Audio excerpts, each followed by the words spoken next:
Hi hello नमस्कार, स्वागत आहे तुमचं वैशाली लाईफ अँड किचनमध्ये. तर सकाळची सुरुवात आपली धावपळीची असते. मीच नाही तर माझ्यासारख्या प्रत्येक गृहिणीची सकाळची कामाची सुरुवात आपली ही धावपळीचीच असते आणि सकाळच्या वेळेतच आपले कामं भरपूर असतात. तर इथे बघा, सकाळी आता हे कपडे जे आहे ते घरामध्ये दोरी बांधून अशा पद्धतीने वाळवावे लागतात, कारण आता खरा पावसाळा वाटतो. कारण असे घरामध्ये टांगते कपडे दिसले आपल्याला तर समजून जायचं की पाऊस चांगला चालू आहे, कारण 3 ते 4 दिवस झाले आमच्याकडे भरपूर असा पाऊस आहे.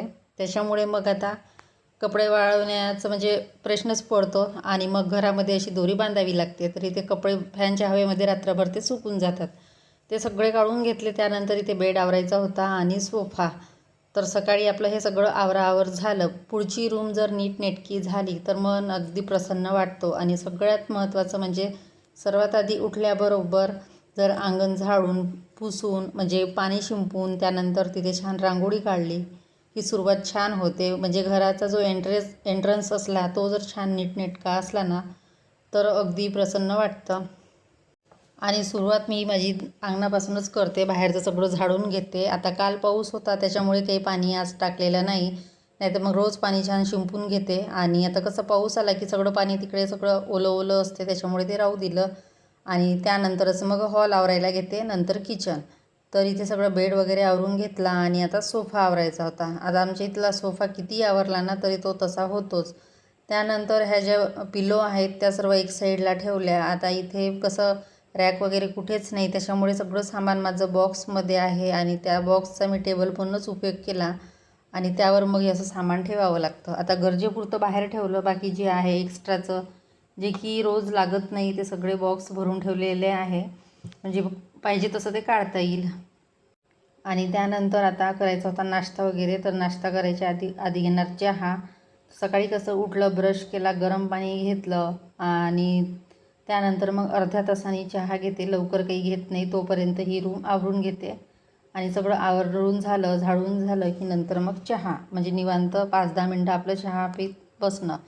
त्यानंतर रूम झाडायला घेतली आणि तुम्हाला कॅमेऱ्याचं दिसत असेल की फेसवर आला तर क्लिअर दिसतो, नाहीतर मग थोडं डार्क वाटतं. आणि मध्ये छान होत होतं, परत असा प्रॉब्लेम व्हायला लागला. काय कुठलं सेटिंग बिघडलं काय तेच कळत नाही, नेहमी असंच होतं. तर ठीक आहे. त्यानंतर इथे सगळं झाडून वगैरे घेतलं आणि आता करायची होती किचनमधले कामं. तर सकाळचं वातावरण अगदी छान असतं. सकाळी फिरून आली, त्यानंतर छान ब्रश वगैरे केला, गरम पाणी घेतलं आणि नंतर बघा हे बाहेरचं वातावरण आता ढगाळ वातावरण आहे. पाऊस तर येईल असं वाटते. आणि काल सर्व कपडे आतमध्ये आणले, फक्त जे पाय पुसणं असते पायदान ते बाहेर ठेवलं. तर रात्रभर पावसात ते ओलं झालं, शेवटी आणून ठेवलं. आता म्हटलं बाहेर ठेवायचंच नाही. त्यानंतर डासं झाले, पाणी आला की डासं वाढतातच. तर इथे डासांची अगरबत्ती लावून घेतली सकाळी, कारण किचनमध्ये जास्त असतात, बाकी हॉलमध्ये इतके नाही राहत, तेवढे किचनमध्ये असतात. कारण डबे हे ते सगळं सामान असलं की कुठे ना कुठे ते लपून असतातच. म्हणून म्हटलं आधी अगरबत्ती लावून घ्यायची, म्हणजे मग किचनमध्ये काही 10-15 मिनटं येण्याचं काम नाही. तोपर्यंत म्हणजे अगरबत्ती जळून जाते आणि डासं पण सगळे ते निघून जातात. त्यानंतर इथे अगरबत्ती विझल्यानंतरच मी इकडे किचनमध्ये आली आणि म्हटलं चला चहा घेऊया. तर चहा ठेवला आणि त्या साईडला जी आहे ना खालचा जो कप्पा आहे जिथे मी भांडे ठेवलेले आहे, तर मला तिथे असं वाटते काहीतरी झाड मनी प्लांटचं ठेवावं, म्हणजे थोडं तरी काहीतरी ग्रीन असं रूममध्ये दिसायला हवं. तर विचार करत आहे जरा एखादा विकत बोलूनच घेते आणि तिथे ठेवते. छोटंसं एक आहे माझ्याकडे, पण ते बऱ्यापैकी मोठं आहे, ते तिथे बसत नाही आणि ते मी बाहेर ठेवलेलं आहे. तर बघते लगेच म्हणजे काही दिवसांनी बोलवून घेईल ते. त्यानंतर आता बाकीची कामे. तर आता नाश्ता करायचा होता, तर नाश्ता करायच्या आधी म्हटलं चला चहा आणि टोस्ट खाऊन घ्यायचा. तर इकडे हॉलमध्येच चहा आणि टोस्ट घेत बसते, कारण तिकडे तर किचनमध्ये बसायची इच्छाच होत नाही, कारण कसं इकडे फॅन आहे, छान असं मोकळं आहे, त्याच्यामुळे सहसा आम्हाला सवय आहे. किचन जरी असली ना, किचनचा वापर फक्त स्वयंपाक करण्यापुरता, बाकी सगळं कामं म्हणजे जेवण चहा नाश्ता सर्व हॉलमध्ये. त्यानंतर म्हटलं चला भाजीचं बाहेर काढून ठेवूया, म्हणजे दुपारी करायला बरं पडेल. पण फ्रीजमध्ये भाजीपाला पूर्ण संपलेला आहे, फक्त कॅरी बॅग दिसत असेल तुम्हाला, त्यात थोडं थोडं आहे सगळं. तर ते सगळं बाहेर काढून घेतलं. त्यात काही वांगे टमाटर होते आणि दही होतं, तर म्हटलं ते सगळं बाहेर काढून ठेवते. त्यानंतर इथे चहा आणि टोस्ट घेत होती, तर मध्येच कशाचा तरी आवाज येत होता. तेच मी म्हणजे पाहत होती की नेमकं कशाचा आवाज आहे. मग लक्षात आलं की तिथे जो मी बॉक्स ठेवलेला आहे आणि त्यावर जे कवर ठेवलेलं आहे ना, तर ते थोडंसं मॅट आहे त्याच्यामुळे तो हवेने वाजलं की वेगळाच आवाज येतो, असं वाटतं की काहीतरी असं आलं आहे त्याप्रमाणे. त्यानंतर इथे करायचा होता नाश्ता, तर नाश्त्यामध्ये करणार आहे आता उपमा. आता यामध्ये टमाटर काही टाकणार नाही, कांदा मिरची आणि लसूण आणि लिंबू होतं तर लिंबू पिळणार आहे. म्हटलं चला आज लिंबू टाकूनच करूया. तर इथे छान असा रवा भाजून घेतला आणि आता ही कढई काढली मी. एक एक सामान आता काढतच आहे, कारण कमी करायचा प्रयत्न करतो पण ते लागलं की मग एक एक काढलं की वाळतच जातं. तर असं. आणि आमच्याकडे असा लिंबू टाकलेला उपमा सर्वांनाच आवडते, तर ते रवा छान असा भाजून घेतला. म्हणजे जेवढा जास्त भाजला जाईल ना तेवढा उपमा छान होतो. आणि का कुणास ठाऊक असं वातावरण असलं, म्हणजे वातावरण चेंज झालं की मला डोकोदुखीचा त्रास आणि ॲसिडिटीचा खूप होतो आणि असं वाटते की म्हणजे बिमार पडलं की काय, म्हटलं कुठल्या कामात उत्साह वाटत नाही आणि मग काम करायची इच्छाच होत नाही. मला 2 दिवस झालेत मला तसंच वाटत आहे. मग म्हटलं चला सकाळी थोडं फिरून येऊया, म्हणजे बाहेरच्या वातावरणात गेलं थोडं तर बरं वाटते. आणि पाण्या पावसाचं असलं तर मी काही सहसा बाहेर जात नाही. कदाचित यामुळे पण होत असेल की जास्त बाहेर निघणं होत नाही त्यामुळे. तर आज थोडी फिरून आली तर थोडं बरं वाटलं. पण ॲसिडिटीचा त्रास इतका वाढतो की खूपच, म्हणजे डोकं वगैरे दुखायला लागतं आणि मग असं काही काम करायची इच्छाच होत नाही. तर त्यानंतर इकडे नाश्ता झाला आणि आता म्हटलं चला गॅस ओटा क्लीन करू, भांडे घासून घेऊया. तर भांडे घासून झालेले आहे, आता गॅस ओटा क्लीन करायला घेतला. तर इथे शेगडी वगैरे सगळे म्हणजे जे स्पंज असते त्याच्याने घासून घेतली आणि हा जो ओटा आहे त्यावर पण सर्फ टाकला आणि छान घासून घेतला, म्हणजे तेलकट वगैरे असलं तर निघून जाते. आणि आता वाईस ओव्हर देताना इतका प्रॉब्लेम होतो, कारण आमच्या शेजारी परत दुसरे रेंट राहायला आलेले आहे आणि त्या रूमचा या रूममध्ये सहज आवाज जातो. काही जरी बोलायचं असलं तर सहजच आवाज जातो आणि मग एकदम कमी आवाजामध्ये व्हॉईस ओव्हर द्यावा लागतो. गॅस ओटा वगैरे सर्व क्लीन करून झाला की मग आता फरशी पुसणे, कपडे आणि बाकीची कामे. तर इथे सगळं हे धुवून घेतलं स्वच्छ आणि या बर्नरवर काही मी प्लेटा झाकत नाही आणि असं ओलं होऊच देत नाही सहसा, त्यावर पाणी जाऊ देत नाही, अगदी हळूच करते. नाहीतर मग ते कसं ओलं झालं की मग ते गॅस पेटायला म्हणजे प्रॉब्लेम होतो. आणि आता कसं की दोन्ही याच्या बटन ज्या आहेत ना खूप अशा टाईट झालेल्या आहे. आता कशामुळे झालं ते पण लक्षात येत नाही. आता ते बघते एकदा त्यामध्ये काही गेलं की काय, पण तेही नाही. खूप अशा टाईट होतात, जेव्हा चालू करतो तेव्हा चालूच होत नाही. आणि एका साईडला, ज्या साईडला छोटी आहे त्या साईडला. त्यानंतर सगळे कामं आटोपली आणि ही बघा आता मुलीने ही सायकल आणली आणि ही सायकल तिने घरातच ठेवली. 2 सायकल बाहेर आहे आणि ही आता या सायकलसाठी जागा केली आहे. म्हटलं ठीक आहे ठेव, आता तिला प्रॅक्टिससाठी पाहिजे होती. त्यानंतर बघा किचनचा हा भाग बिलकुल आवडत नाही मला, इतका गच्च वाटतो. विचार करते की हे ठेवूच कसं आणि कुठे ठेवू. तर ते मला आवरायचं आहे. आता कधी आवरणं होईल ते माहिती नाही, पण करते प्रयत्न कुठेतरी, म्हणजे ते ॲडजस्ट करावं लागेल सामान. ते कपड्याच्या रॅकमुळे जास्तच वाटतं, बाकी काही नाही. ते जर रॅक व्यवस्थित झाली तर सगळं ठीक दिसेल. त्यानंतर सर्व कामे आटोपली. म्हटलं चला थोडी तयारी करूया.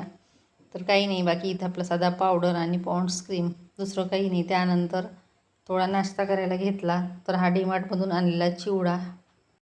आणि त्यानंतर भांडे लावायला घेतले. तर आता ही जी रॅक आहे छोटीशी रॅक, म्हणताय भांड्याची तर नाहीच आहे ती, डबे वगैरे ठेवण्याची.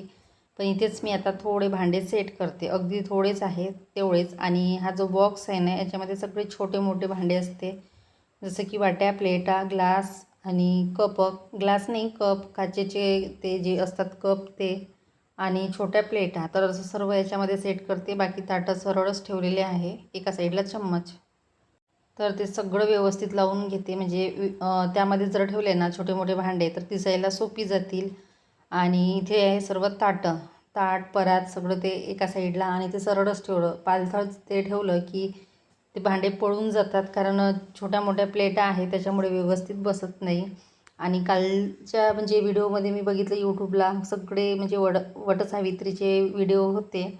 पण आमच्याकडे काही वटपौर्णिमा वगैरे काही नसते आणि आम्ही ते करत नाही. ना वडपूजन, ना ते 7 फेरे मारणं, ते काहीच नसते आणि ते आमच्यामध्ये आहेच नाही, त्याच्यामुळे काही करत नाही.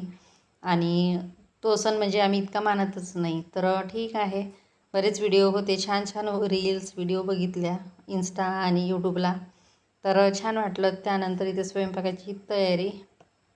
तर इथे गॅसच्या ज्या 2 प्लेटा होत्या, कढी ठेवायच्या आधी ज्या असते त्या प्लेटा मी कशात ठेवल्या तेच लक्षात नाही. आता त्या प्लेटा मला शोधाव्या लागन आणि त्या त्याच्यामध्ये ठेवायच्या आहे. तर त्या दिसूनच नाही राहिल्यात. म्हटलं जाऊ दे आता कड्याच वापरते, सहसा सांडू तर देत नाही गॅसवर काही. त्यानंतर इथे तांदूळ निवडायला घेतले. तांदूळ तर अगदी स्वच्छ होते, पण एकदा पाहावेच लागतात कारण विकतचे म्हटलं तरी थोडेफार काही ना काही कधी असतंच. त्यानंतर इथे दही बारीक करायचं होतं आणि आलं लसूणची पेस्ट. तर मिक्सर अशा पद्धतीने खाली काढावा लागतो कारण या साईडला प्लग आहे आणि इथे देवपूजा आहे, त्याच्यामुळे तिथे काही मिक्सर ठेवू शकत नाही कारण उडायची भीती असते देवाच्या तिथे टेबलवर. तर त्यामुळे असंच खाली ठेवते आणि बारीक करायचं असलं तर करते आणि या मिक्सर मग काम झालं की परत जिच्छा तिथे ठेवून देते. तर इथे दही आणि आलं लसूण मिरचीची पेस्ट, त्यानंतर दही बारीक करायचं होतं. आता दही जर थोडंसं याच्यामध्ये फिरवायचं म्हटलं ना तर लगेच सांडते ते आणि त्यामुळे ते मी वर ठेवत नाही. कुठलीही वस्तू भिंतीवर जर उडाली तर प्रॉब्लेम होतो आणि नुकताच कलरिंग केलेल्या भिंती आहेत त्या. आणि सकाळपासून आपली ही कामाची गडबड असते. म्हणजे एखादं ऑफिसवाल्या जर असल्या ना तर त्यांना तरी ब्रेक मिळतो या कामातून, पण आपल्या घरकाम करणारीला अजिबात ब्रेक नसतो. जे बरं असो नसो ते कामं असतातच आणि ते कामं तर करावेच लागतात. त्यानंतर बघा इथे आज करणार आहे कढी पकोडे. तर त्यासाठी घेतलं बेसन, त्यामध्ये लसूण मिरचीची पेस्ट टाकली, थोडी हळद, थोडं धने पावडर आणि चवीनुसार मीठ आणि तेल. कच्चं तेल टाकलं तर छान होतात ते पकोडे आणि अगदी वेळेवरच मी भिजवून केलेले आहे, नाहीतर 5-10 मिनटं जर ठेवलं आपण ते तर छान असे फुलतात. आणि आता थोडं थोडं पाणी टाकून ते व्यवस्थित मिक्स करायचं आहे, म्हणजे जेणेकरून जास्त पातळ व्हायला नको. तर थोडं पाणी टाकून मस्त असं फेटून घ्यायचं आणि त्यानंतरच छोटे छोटे असे पकोडे करायचे. आता भाजीला काही नसलं की मग असं काहीतरी करायचं आणि दही होतंच, त्यामुळे म्हटलं चला आता हीच भाजी करायची. एकीकडे भात होत आलेला आहे आणि गॅसचा फ्लेम थोडा जास्तच होता. बटन टाईट असल्यामुळे ते अगदी कमी होत नाही लवकर, त्याच्यामुळे गिनी ते करता करता तेल इतकं गरम झालं की लगेच ते जळल्यासारखे झाले थोडे. आणि तसंही काही जास्त याला असं तळायचे नाहीच कारण ते शिजवायचे असतात, त्याच्यामुळे मग थोडे अर्धवट जरी तळले गेले तरी भरपूर आहे. तर इकडे भात होत आलेला आहे. गॅसची फ्लेम कमी केली, नाही तर म्हटलं जळून जाईल.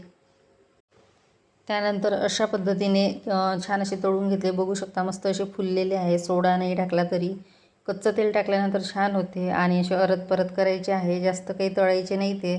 आता तेल जास्त तापल्या गेलं म्हणून थोडे लालसर झाले ते आणि त्यानंतर काढून घ्यायचे. नंतर याच कढईमध्ये आता कढी करणार आहे. आता कढी तुम्हाला थोडी काळी दिसत असेल तर जो भांडे घासायचा तार असतो, ताराची घासणी ती नाही आहे, त्याच्यामुळे साध्या घासणीनं घासलं की मग अशी थोडी काळपट दिसते ती. आता मला ती घासणी आणायची आहे कारण त्या घासणीने छान स्वच्छ होते.